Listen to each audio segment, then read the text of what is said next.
നമസ്കാരം. മലയാളി വാർത്ത ഹിഡൻ എന്ന ചാനലിലേക്ക് സ്വാഗതം. ഞാൻ ക്യാപ്റ്റൻ ജോയ്. വക്കീലന്മാരുടെ തല്ലുമാല തിരുവനന്തപുരത്ത് വഞ്ചിയൂർ കോടതിയിലാണ്. വഞ്ചിയൂർ കോടതിയുടെ വക്കീലന്മാരുടെ ഒരു ഓഫീസിലാണ് സംഭവം. 2 ദിവസം മുമ്പ്. കേരളത്തിലെ അറിയാത്തവരാരും കാണത്തില്ല. തല്ലു കൊടുത്തെന്ന് പറയുന്ന അഡ്വക്കേറ്റ് ബെയിലിൻദാസ് അദ്ദേഹത്തിൻ്റെ ജൂനിയറായ വക്കീലിനെ മുഖത്ത് ശരിക്കടിച്ചിട്ടുണ്ട്. അടി കണ്ടു കഴിഞ്ഞാൽ അതിനെ പാല് ചെയ്ത് വളർത്തിയ ഒരച്ഛനമ്മമാർക്കും ആ പെൺകുട്ടിമാർക്കും സഹിക്കത്തില്ല. ഭാര്യമാരെ പീഡിപ്പിക്കുന്നൊക്കെ നമ്മൾ കേട്ടിട്ടുണ്ട്. അവർക്ക് പിന്നെ വേറെ നിവൃത്തിയില്ലാത്തതുകൊണ്ട്, പോകാൻ ഒരു ഇടമില്ലാത്തതുകൊണ്ട് അവർ സഹിച്ച് ഭർത്തൃ വീട്ടിൽ കഴിയുന്നു. പക്ഷെ ഇവിടുത്തെ ഭാര്യയല്ല, വെറൊരു എംപ്ലോയി. നമ്മുടെ രാജ്യത്ത് സ്ത്രീകൾക്ക് തൊഴിൽ മേഖലകളിൽ പീഡിപ്പിക്കപ്പെടുന്നതിനെതിരായിട്ട് പല പല പ്രൊവിഷൻസ് കേന്ദ്ര ഗവൺമെൻറ് കൊണ്ടുവന്നിട്ടുണ്ട്. പല നിയമങ്ങളും കൊണ്ടുവന്നിട്ടുണ്ട്. നോക്കിയാൽ നോട്ടത്തിൽ പോലും പെശകുണ്ടെങ്കിൽ കുറ്റവാളിയാണ്. അങ്ങനെയുള്ള സ്ഥലത്താണ്, അങ്ങനെയുള്ള രാജ്യത്താണ് ഒരു സ്ത്രീയുടെ മുഖം അടിച്ച് പഞ്ചറാക്കി. നമ്മൾ ഈ മുഖം അടിച്ച് പഞ്ചറാക്കുന്നൊക്കെ ഓരോരുത്തർ ഭീഷണിപ്പെടുത്തുന്ന കേട്ടിട്ടുണ്ട്. പക്ഷെ ആദ്യമായിട്ടാണ് ശരിക്കും ക്യാമറയ്ക്ക് മുന്നിൽ ഇങ്ങനെ ഒരു സംഭവം കാണുന്നത്. അപ്പൊ ഈ കുട്ടിയുടെ കയ്യിൽ കുറ്റമുണ്ടോ? ഈ കുട്ടി പറയുന്നു, ശ്യാമിലി പറയുന്നു, 3 വർഷമായിട്ട് അവിടെ ഉണ്ടായിരുന്നു. ഇതിനു മുമ്പ് ഗർഭിണിയായിരുന്ന കാലത്തും ഇദ്ദേഹം മർദ്ദിച്ചിട്ടുണ്ട്. എന്നിട്ട് കുട്ടി എന്തുകൊണ്ട് പ്രതികരിച്ചില്ല എന്ന്, പിന്നെ എന്തുകൊണ്ട് അയാളുടെ ഓഫീസിൽ തന്നെ കണ്ടിന്യൂ ചെയ്തു? നമുക്കെല്ലാം ഒരു വ്യക്തിത്വമില്ലേ? തല്ലും കൊണ്ട് ഒരാളുടെ കീഴിൽ എന്താ വർക്ക് ചെയ്യുന്നത്? അത് കുറച്ചു ദിവസം നിർത്തി എന്ന് പറയുന്നു. പിന്നെ അങ്ങോട്ട് തന്നെ എന്തുകൊണ്ട് പോയി? വേറെ എത്രയോ വക്കീലന്മാര് സീനിയേഴ്സ് വഞ്ചിയൂരുണ്ട്. ഇനി പുരുഷ വക്കീലന്മാരുടെ അടുത്ത് പോകണ്ട, സ്ത്രീകളില്ലേ വക്കീൽ സീനിയേഴ്സ്, അവരുടെ കൂടെ പോയി പ്രാക്ടീസ് ചെയ്യായിരുന്നല്ലോ. പിന്നെ ഈ ബെയിലിൻദാസിന്റെ കൂടെ തന്നെ ചെയ്യുള്ളെന്ന് ഇത്ര വാശി പിടിച്ചതിന്റെ കാര്യമാണ് മനസ്സിലാകുക. രണ്ടാമത് പറയുന്നു, വേറൊരു പെൺകുട്ടി അവിടെ ഉണ്ടായിരുന്നത് 3 വർഷം മുമ്പെങ്ങാണ്ട് പിരിഞ്ഞുപോയി. രണ്ടാമത് അവർ വന്നു. അവര് ഇയാളുടെ അടുത്ത്, ഈ സീനിയർ ബെയിലിൻദാസിന്റെ അടുത്ത് എന്തോ നുണ പറഞ്ഞു. ശ്യാമിലി ഫയൽ ഏതാണ്ട് മുഖത്ത് വലിച്ചെറിഞ്ഞു. അങ്ങനെ വലിച്ചെറിഞ്ഞോ എന്ന് ഈ കുട്ടിയോട് ചോദിച്ചില്ല. കൂടെ ജോലി ചെയ്യുന്ന മറ്റുള്ളവരുടെ അടുത്തും ചോദിച്ചില്ല. അത് വളരെ മോശമായി. അയാളൊരു ഫാക്ട് ഫൈൻഡിങ് ചെയ്യേണ്ടതായിരുന്നു. അപ്പോൾ ഈ തിരിച്ചു വന്ന കുട്ടിയോട് അയാൾക്ക് ഒരു സോഫ്റ്റ് കോർണർ കാണണം. പിന്നെ രണ്ടാമത് തിരിച്ചു വന്നെന്ന് പറയുന്ന ഒരു വനിതാ വക്കീലാണ്. വനിതകൾക്കിടയിൽ ഒരു റൈവൽറി ഉണ്ടായിരുന്നില്ല. ആരാണ് കൂടുതൽ മിടുക്കി എന്ന് സ്ഥാപിക്കാനുള്ള ഒരു തന്ത്രപ്പാട്. അപ്പോൾ ഈ ശ്യാമിലിയെ മറ്റേ കുട്ടി ഇച്ചിരി അപ്പർ ഹാൻഡായിട്ട് കണ്ടു കാണും. എന്നാൽ ശ്യാമിലിയെ ഒന്ന് ഒതുക്കണം എന്ന് കരുതി. ശ്യാമിലി ഈ ഫയലെറിഞ്ഞെന്ന് നുണ പറഞ്ഞാൽ ബെയിലിൻദാസ് വിശ്വസിക്കും എന്നുള്ളത് ആ കുട്ടിക്ക് അറിയാമായിരുന്നു. അല്ലെങ്കിൽ അയാൾ ആ പക്ഷത്ത് നിൽക്കേണ്ട ആവശ്യമില്ല. അയാളൊരു പക്ഷം ചേർന്നുകൊണ്ടാണല്ലോ മറ്റേ കുട്ടി പറഞ്ഞത്. അതുപോലെ വിശ്വസിച്ച് ഈ കുട്ടിയെ മർദ്ദിച്ചു. പിന്നെ അയാൾ എന്നിട്ട് പുറത്തേക്ക് പോകാൻ തുടങ്ങിയപ്പോൾ ഈ ശ്യാമിലെ തടഞ്ഞു നിർത്തി എന്നൊക്കെ പറയുന്നു. അത്രയും തൻ്റെ ഇടം കാണിക്കേണ്ട ആവശ്യമില്ല. തടഞ്ഞു നിർത്തുമ്പോൾ ഏതൊരു മനുഷ്യനായാലും ആ തടഞ്ഞു നിർത്തിയ ആളെ ഉന്തി മാറ്റി തള്ളി മാറ്റി പോകാൻ നോക്കും. അപ്പൊ തള്ളി മാറ്റിയപ്പോൾ നിലത്ത് വീണ് കാണും. അപ്പോൾ ഈ ശ്യാമിലിയും അത്ര മോശക്കാരിയല്ല. അപ്പം നമ്മളെ നാട്ടിൽ എല്ലായിടത്തും കാണാമല്ലോ, ഭാര്യമാരെ കാമുകിമാരെയും ഒക്കെ ഭർത്താക്കന്മാര് വെട്ടിക്കൊല്ലുന്നു, കുത്തിക്കൊല്ലുന്നു. ഇപ്പോൾ ദുബായിൽ നിന്നായാലും ഓരോ ആഴ്ചയിൽ ഓരോ വാർത്തകളാണ് വരുന്നത്. കേരളത്തിലായാലും അങ്ങോളം ഇങ്ങോളം നടക്കുന്നുണ്ട്. എന്നുവെച്ചാൽ സ്ത്രീകളുടെ വർത്തമാനത്തിലും അവരുടെ പെരുമാറ്റത്തിലും കൂടുതൽ രക്തം തിളയ്ക്കുന്ന രീതിയിലുള്ള വർത്തമാനമായിരുന്നു. അതുകൊണ്ടാണ് ഈ പുരുഷന്മാർ കടുകയായിട്ട് ഇങ്ങനെയൊക്കെ ചെയ്യുന്നത്. പൊളൈറ്റായിട്ട് സംസാരിക്കാൻ ഇവർക്കറിയില്ല. അത് റോഡിൽ കൂടെ പോവുകയാണെങ്കിലും നമുക്ക് കാണും. ഒരു വണ്ടി തമ്മിൽ ഒരു ഒരസലോ അല്ലെങ്കിൽ സൈഡ് കൊടുത്തില്ലേലും ഒക്കെ സ്ത്രീകളാണ് കൂടുതൽ രോഷാകുലരായിട്ട് സംസാരിക്കുന്നത്.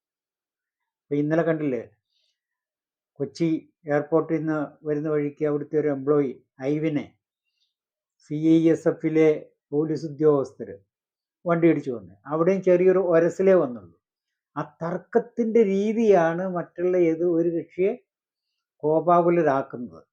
പൊളൈറ്റ് ആയിട്ട് സംസാരിക്കുകയാണെങ്കിൽ പ്രശ്നങ്ങളില്ല.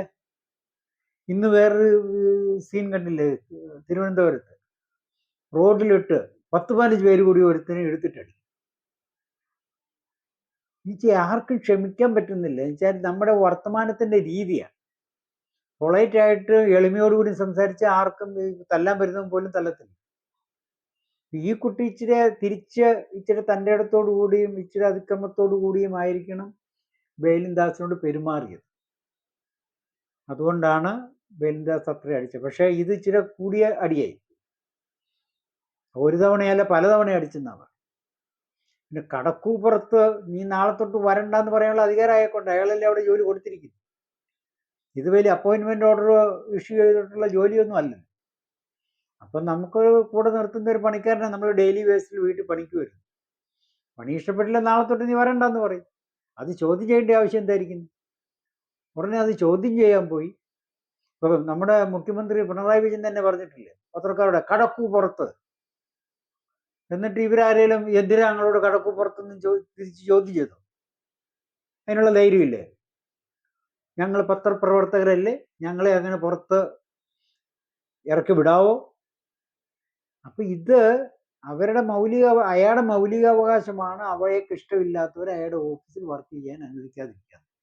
അതാണ് അയാൾ ചെയ്തത്. അതിന് ഇത്രയും പ്രതികരിക്കേണ്ട ആവശ്യം കുട്ടിക്കില്ലായിരുന്നു. അപ്പൊ രണ്ടു പേരുടെ വശത്തും മിസ്റ്റേക്സ് ഉണ്ട്. പിന്നെ ഈ കുട്ടി പറയുന്നു വേറെ അഡ്വക്കേറ്റ്സ്മാരുടെ മുഖത്തും ഒക്കെ ഇതുപോലെ അടിക്കാറുണ്ടെന്നും ഫയലുകളുടെ മുഖത്ത് വലിച്ചെറിയാറുണ്ടെന്നും. ഇങ്ങനെയുള്ളിടത്ത് ജോലി ചെയ്യേണ്ട വല്ല ആവശ്യമുണ്ട്? ഈ ഭൂമിയിൽ അല്ലെ ഈ കേരളത്തില് അല്ലെ ഈ വജ്ജൂര് ആയിരക്കണക്കിന് വക്കീലന്മാരുണ്ട്. ഇനി അതാ സീനിയേഴ്സിനോട് ചെയ്യണ്ട. ഇവര് കുറച്ചു കൊല്ലം വർക്ക് ചെയ്തില്ലേ, 3 കൊല്ലത്തോളം വർക്ക് ചെയ്ത് കഴിഞ്ഞാൽ സ്വന്തമായിട്ട് പ്രാക്ടീസ് ചെയ്യാമല്ലോ. അപ്പൊ ഈ രണ്ടു കൂട്ടരുടെ അടുത്ത് മിസ്റ്റേക്ക് ഉള്ളത് കൊണ്ട് അതൊരു രമ്യതയിൽ പരിഹരിക്കുന്നതായിരിക്കും നല്ലതെന്നാണ് എൻ്റെ അഭിപ്രായം. ഏത് അഡ്വക്കേറ്റിനോട് ചോദിച്ചാൽ അറിയാം ഞാൻ എങ്ങനെയാണ്, ഞാൻ കോടതിയിൽ എങ്ങനെയാണ്, ഞാൻ ഓഫീസിൽ എങ്ങനെ ആയിരുന്നു. എൻ്റെ ഡെലിവറി ഒക്ടോബർ 10. ഒക്ടോബർ 9 വരെയും ഓഫീസിൽ പാറ്റൂർ പോക്സോ കോടതിയിൽ ഞാൻ പോയി. 1 മണിക്ക് ശേഷമാണ് ഞാൻ അന്ന് ഓഫീസിൽ തന്നെ കോടതിയിൽ എത്തുന്നത്. തൊട്ടടുത്ത ദിവസം വെളുപ്പിന് എന്നെ ഡെലിവറിക്ക് അഡ്മിറ്റ് ചെയ്യാണ്. അപ്പോൾ അവിടെ ഉള്ള എല്ലാവർക്കും അറിയാം, എല്ലാവരും സാറും സമ്മതിക്കുന്ന കാര്യമാണ്. എല്ലാവരും പറയുന്നത് ഇത്രയും കാരണം ഞാൻ അത്രയും ഇഷ്ടപ്പെട്ട്, എൻ്റെ പ്രൊഫഷൻ എനിക്ക് ഭയങ്കര ഇഷ്ടമാണ്. അത്രയും ഇഷ്ടപ്പെട്ട് വീട്ടുകാർക്ക് ആർക്കും ഇഷ്ടമല്ല ഞാനൊരു ലോയർ ആവുന്നതിനോട്, ആർക്കും താല്പര്യമില്ല. വീട്ടില് നല്ലപോലെ ഫൈറ്റ് ചെയ്തിട്ടാണ്. എൻട്രൻസ് പോലും എനിക്ക് എഴുതാൻ പറ്റിയില്ല. മാനേജ്മെന്റ് കോട്ടയിലാണ് ഞാൻ പഠിച്ചത്. ഒരു സെമ്മിൽ പോലും ഫസ്റ്റ് ക്ലാസ്സിൽ കുറഞ്ഞ മാർക്ക് വാങ്ങിയിട്ടില്ല. അത്രയും സ്ട്രഗിൾ ചെയ്ത് അത്രയും ഇഷ്ടത്തോടെ ഞാൻ പഠിച്ചത്. എൻ്റെ ആകെയുള്ള എനിക്ക് ഏറ്റവും ഇഷ്ടപ്പെട്ട കാര്യവും വർക്ക് ചെയ്യുക എന്നുള്ളതാണ്. വർക്കിലൊന്നും ഞാൻ അതിപ്പോ സാറായാലും എൻ്റെ ഓഫീസിലുള്ളവരായാലും ഇവൻ ജഡ്ജസിന് പോലും, ഞാൻ സ്ഥിരം പോകുന്ന മജിസ്ട്രേറ്റ് കോടതിയിലായാലും പോക്സോ കോടതിയിലെ ജഡ്ജസിന് പോലും എന്നെ അറിയാം. ഞാൻ അവിടെ കേസ് പ്രസന്റ് ചെയ്യുന്നതായാലും എല്ലാവർക്കും, അത് ക്ലർക്ക് ആയിക്കോട്ടെ അഡ്വക്കേറ്റ്സ് ആയിട്ട്, അതുകൊണ്ട് അവർക്ക് ആർക്കും ആരോട് വേണോ ചോദിക്കാം ഒരു മോശം അഭിപ്രായം. അല്ലെങ്കിൽ ഒന്നുകിൽ കേസ് ഇപ്പൊ ഇത്രയും ഇങ്ങനെ ഒരു പ്രതികരണം, ഒന്നുകിൽ കേസ് ഞാൻ എന്തെങ്കിലും സാറിന് പ്രശ്നം ഉണ്ടാക്കുന്ന രീതിയിൽ ചെയ്യണം, അതല്ലെങ്കിൽ സാറിന്റെ ക്ലയൻസിന് ഞാൻ എന്തെങ്കിലും പറയണം, അല്ലെങ്കിൽ ക്ലയൻസിനെ മാറ്റി അങ്ങനെ ഒന്നും ഉണ്ടായിട്ടില്ല. ഒരു മിസ്അണ്ടർസ്റ്റാൻഡിങ്. സാറിന്റെ പഴയ ഒരു ജൂനിയർ വീണ്ടും തിരിച്ചു വന്നു. 3 വർഷം ഞാനാ ഉണ്ടായിരുന്നു, ആ സമയത്ത് ഇല്ലായിരുന്നു. ഇപ്പൊ തിരിച്ചു വന്നിട്ട് ഒരു 3 വീക്സ് ആയിട്ടേ ഉള്ളൂ. അവര് വന്നിട്ട് അവർക്ക് എന്നോട് ഇതുവരെ ഞങ്ങൾ തമ്മിൽ പേഴ്സണലി ഒരു പ്രശ്നം ഉണ്ടായിട്ടില്ല. ഞങ്ങൾ തമ്മിൽ ഒന്നും സംസാരിച്ചിട്ട് അങ്ങനെ ഒന്നുമില്ല. സാറ് സ്ഥലത്തില്ലാതിരുന്നപ്പോൾ വിളിച്ചിട്ട് ഞാൻ ഫയല് മുഖത്തൂടെ വലിച്ചെറിഞ്ഞു എന്നിങ്ങനെ ഒരു കള്ളം പറയേണ്ട കാര്യം എന്താണ്? അല്ലെങ്കിൽ സാറ് അത് കേൾക്കാത്ത വാദി എന്നെ ഉടനെ ഓഫീസിൽ വരണ്ടെന്ന് പറയാം. അതിനെ ഞാൻ എന്തുകൊണ്ട് 3 വർഷം ഉണ്ടായിരുന്നതാണ് സാറ്. അവിടെ ഉണ്ടായിരുന്ന മിക്ക ജൂനിയറിനോടും ഇതാണ്, മിക്കല്ല അവിടെ നിന്ന് പറഞ്ഞു വിട്ടിട്ടുള്ള എല്ലാവരോടും അതാ. പെട്ടെന്ന് വിളിച്ചിട്ട് പറയും നാളെ മുതൽ ഓഫീസിൽ വരണ്ട.